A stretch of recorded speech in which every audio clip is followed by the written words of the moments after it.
This channel does not promote any violent, harmful, or illegal activities. All content provided by this channel is meant for an educational purpose only. Brought to you by V-Guard, co-powered by Sensodyne O Bhimal, বলো কথা Keshari.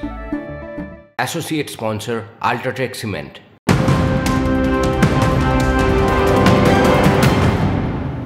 New টাউনের রেস্তোরাঁ সোহমের বিরুদ্ধে দাদাগিরির অভিযোগ। চণ্ডীপুরের তৃণমূল বিধায়কের বিরুদ্ধে এবার আদালতে রেস্তোরাঁ মালিক। আদালতে মামলা করার অনুমতি বিচারপতি। বিস্তারিত জানাবেন আমাদের সহকর্মী। তবে আপনাদেরকে আরো একবার জানিয়ে রাখি, রেস্তোরাঁ মালিক আনিসুল এবং তার পরিবার হুমকির মুখে রয়েছে। নিরাপত্তা এবং তদন্ত চেয়ে আবেদন রেস্তোরাঁ মালিকের। পুলিশের ভূমিকা নিয়ে অসন্তোষ মামলাকারীরা।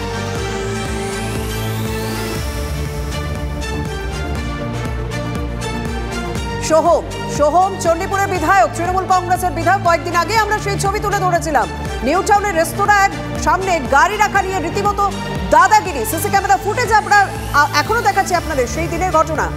হোটেল মালিককে বেধড়ক মারধর করা হয় বলে অভিযোগ এবং সেই হোটেল মালিক তিনি এবার আদালতের দ্বারস্থ হয়েছেন। যদিও সোহম এই ঘটনায় ক্ষমা চেয়ে নিয়েছেন।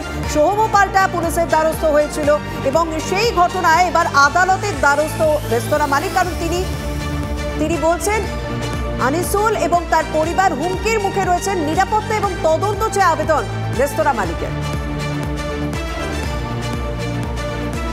চরকাণ্ডের পর ফের শিরোনামে চণ্ডীপুরের তৃণমূল বিধায়ক তথা অভিনেতা সোহম চক্রবর্তী। তৃণমূল বিধায়কের বিরুদ্ধে বিস্ফোরক অভিযোগ করছেন বিজেপি নেতা শঙ্কুদেব পণ্ডা।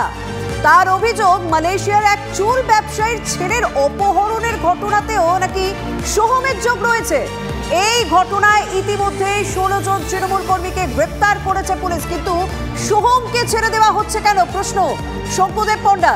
সেই একটি অডিও ক্লিপ প্রকাশ্যে এনে শঙ্কুর দাবি, বিজেপি কর্মীদের সরাসরি আক্রমণ করার জন্য লোকজন তৈরি রেখেছিলেন সোহম। তুমি তোমার ফুল টিমকে নিয়ে ডাকো, ঠিক আছে? রয়েছে সব ফুল টিম ডাকো।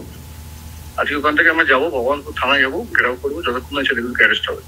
ওকে দাদা, ঠিক আছে? আর যখন অ্যারেস্ট হয়ে বেল পেয়ে বেরোবে, বেল তো পাবে, বেল পেয়ে বেরোবে, ওদের জন্য মুখ ওদের ফ্যামিলির লোক না চিনতে পারে। হ্যাঁ দাদা, ওগুলো একটু ফোনে না বলে একটু সামনাসামনি বলছি। হ্যাঁ, সে ফোন হলে আমার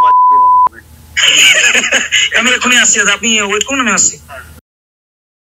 আমি জানতে চাই তৃণমূল কংগ্রেসের কাছে এক্ষেত্রেও কি তিনি একজনের নাম নেবেন, তার রেসপন্সিবিলিটিতেই তিনি কি এসব করছেন বলে জানাবেন? দলের সাধারণ সম্পাদকের নাম নিয়েছেন যে সোহম কেন চণ্ডীপুরে এবারে নির্বাচনে যাননি। খতিয়ে দেখুন, মালয়েশিয়ার এক চুল ব্যবসায়ীর ছেলে অপহৃত হয়েছেন চণ্ডীপুরে। তার সেই অপহরণের জন্য মালয়েশিয়া থেকে পুলিশ এসেছিল। কলকাতা পুলিশ এবং ভবানীপুর পুলিশের ভবানী ভবনের পুলিশের টিম গিয়ে ওই ছেলেকে দীঘা থেকে উদ্ধার করবার পর 16 জন তৃণমূল কংগ্রেস কর্মী তাদেরকে গ্রেপ্তার করেছে এই রাজ্যেরই পুলিশ। কিন্তু এই ঘটনায় যার নাম এসেছিল সোহম, এখানকার এমএলএ চণ্ডীপুর, তাকে এখনো পর্যন্ত টাচ করেনি পুলিশ।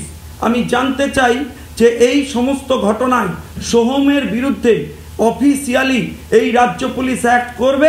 যদি না নিতে পারে রাজ্য পুলিশ, যদি বাধ্যবাধকতা থাকে, যদি তৃণমূলের উপরতলা থেকে ফোন থাকে, তাহলে আমরা সেন্ট্রাল এজেন্সির এনকোয়ারি চাইব এবং সেটা কলকাতা হাইকোর্টে বসে চাইব। Brought to you by V-Guard, co-powered by Sensodyne O Bhimal, বলো কথা কেশরী। Associate sponsor Ultratech Cement।